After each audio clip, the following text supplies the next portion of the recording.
கர்த்தருடைய பரிசுத்த நாமத்திற்கு மகிமை உண்டாவதாக. இந்த அருமையான புதிய நாளில் கர்த்தர் நம்மளோடு பேசுகிற வார்த்தை மத்தேயு 6:25. ஆகையால் எண்ணத்தை உண்போம், எண்ணத்தை குடிப்போம் என்று உங்கள் ஜீவனுக்காகவும், எண்ணத்தை உடுப்போம் என்று உங்கள் சரீரத்திற்காகவும் கவலைப்படாதிருங்கள் என்று உங்களுக்கு சொல்லுகிறேன். ஆகாரத்தை பார்க்கிலும் ஜீவனும், உடையை பார்க்கிலும் சரீரமும் விசேஷித்தவைகள் அல்லவா? ஆம், கிறிஸ்துவுக்குள் பிரியமானவர்களே, இது ஒரு அற்புதமான வார்த்தை. இந்த அதிகாரத்தில் 25 இருந்து 34 வரைக்கும் உள்ள வசனங்கள் கோடிக்கணக்கான மக்களுக்கு உயிர் கொடுத்த வார்த்தை. பணம் இல்லாத நேரத்தில், குடும்பத்தில் சமாதானம் இல்லாத நேரத்தில், நாளைய தினம் கவலை, எதிர்கால பயம், ஒவ்வொரு நபர்களையும் வேட்டையாடும் பொழுது பல கோடி மக்களுக்கு ஜீவனை கொடுத்த வார்த்தை தான் இந்த வார்த்தை. என்னுடைய தாயார் கடந்த 35 ஆண்டுகளாக இந்த அருமையான வார்த்தைகள் தான் அவர்களை தேற்றியது. அவர்கள் கையில் பணமோ காசோ எதுவுமே இல்லாத நேரத்தில் அவர்களை வழிநடத்தி வந்த மேஜரான ஒரு வசனம்னா, நாளைய தினத்தை குறித்து கவலைப்படக்கூடாது, கவலைப்படுறதுனால என்ன நடக்க போகுது. இந்த அருமையான வசனங்கள் தான் அவங்கள ரொம்ப தேற்றியது. அதன்படியே அவர்கள் இந்த வசனத்தை நம்பினதுனால, முதலாவது ஆண்டவருடைய ராஜ்யத்தை தேடினதுனால அவர்கள் எல்லா ஆசீர்வாதத்தையும் இன்றைக்கி பெற்றிருக்கிறாங்க. ஆண்டவர் ஆவிக்குரிய ஆசீர்வாதனாலும் சரி, உலக ஆசீர்வாதனாலும் சரி, ஆண்டவரை தேடினதுனால ஆண்டவர் எல்லாவற்றையும் அவர்களுக்கு கொடுக்க ஆரம்பித்தார். காரணம் என்ன? இந்த ஒரே வசனத்துக்கு கீழ்ப்படிஞ்சதுனால தான். இந்த அருமையான சாப்டர் மத்தேயு 6க்கு அவங்க ரட்சிக்கப்பட்டதிலிருந்து நாளைய தினத்தை குறித்து கவலைப்படக்கூடாதுன்னு சொல்கிற இந்த வார்த்தை அவர்களை தேற்றியது. இதை கேட்டுக்கொண்டிருக்கிறவர்களே, இன்னும் ஒரு 30 வருஷம் ஆண்டவர் உங்களுக்கு தருவார்னா, நீங்கள் பணத்தை வச்சு வாழ போகிறதில்ல, வசனத்தை வச்சு தான் வாழ முடியும். நீங்கள் 100% நம்பணும் ஆண்டவரை.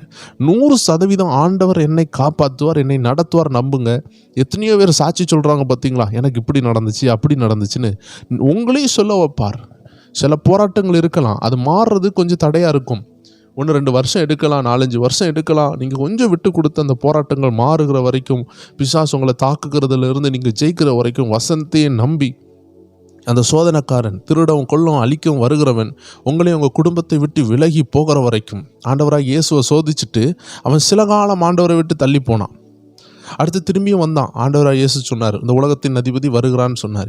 இதே போல் அவன் உங்களை விட்டு போகிற வரைக்கும் நீங்கள் விடக்கூடாது. நீங்கள் அவனை விரட்டணும், நீங்கள் வசனத்தை நம்பணும். அவனுடைய போராட்டமே நீங்கள் எப்படியாவது அவிசுவாசிக்கணும், எப்படியாவது சோர்ந்து போகணும்.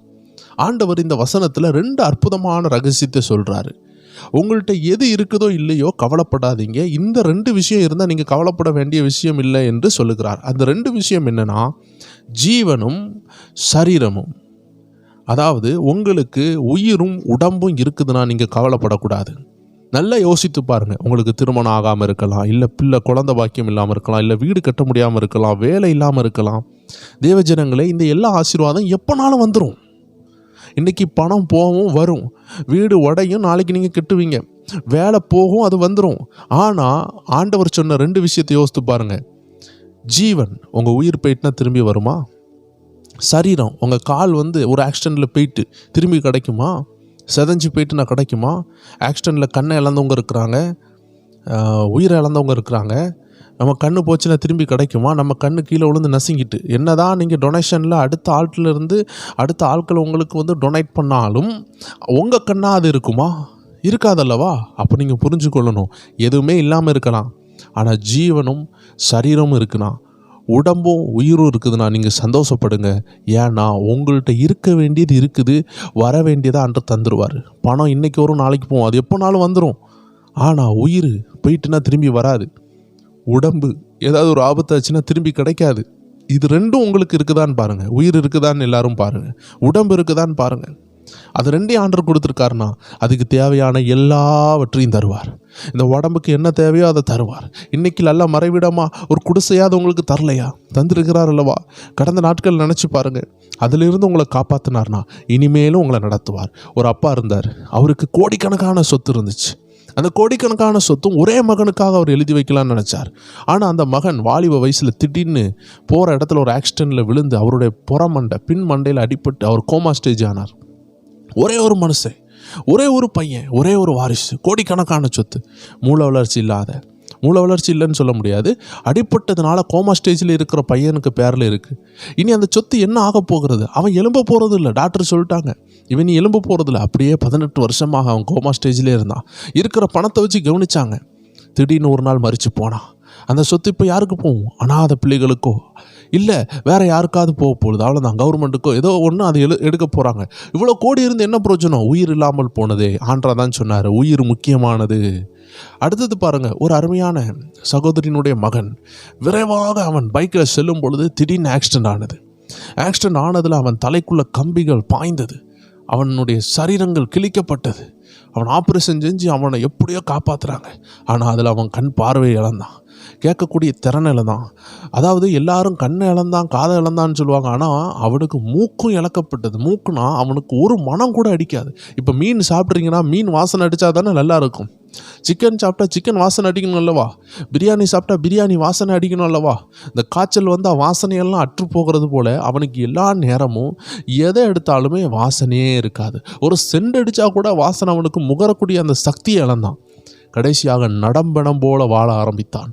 எதெல்லாமோ சாதிக்கணும்னு நினச்சவன் நடம்பலம் போல, ஒரு கண்ணு தெரியாமல், அவனுக்கு காது கேட்காம, அவன் நல்ல முகரக்கூடிய அந்த முகரத்தன்மைகள், மன அடிக்கக்கூடிய தன்மைகளை இழந்து, அவன் சாப்பிட்றது கூட ஒழுங்காக ஜீரணம் ஆகாத லெவலில் எல்லாவற்றையும் இழந்து ஒரு கிழவனை போல 25 வயசில் வாழ ஆரம்பித்தான். தேவஜனங்களே, சரீரத்தில் ஏதாவது இழந்தா அந்த இழப்பு தான். ஜீவன் இழந்தா அந்த இழப்பு தான். ஆண்டு சொல்கிறாரு, ஆகாரத்தை பார்க்கிலும் ஜீவனும் உடையை பார்க்கிலும் சரீரமும் விசேஷித்தவைகள் அல்லவா. எத்தனை அருமையானவைகள் பார்த்தீங்களா? ஜீவன் எவ்வளோ முக்கியம், உயிர் எவ்வளோ முக்கியம், இந்த உடம்பு எவ்வளோ முக்கியம். இது ரெண்டையும் ஆண்டு தரலையா? மேஜரானதை தந்துட்டார், மைனரானதை தரமாட்டாரா? யோசித்து பாருங்க. கர்த்தர் கொடுத்த மேஜரான முக்கியமான விஷயத்திற்கு நன்றி செலுத்துங்க.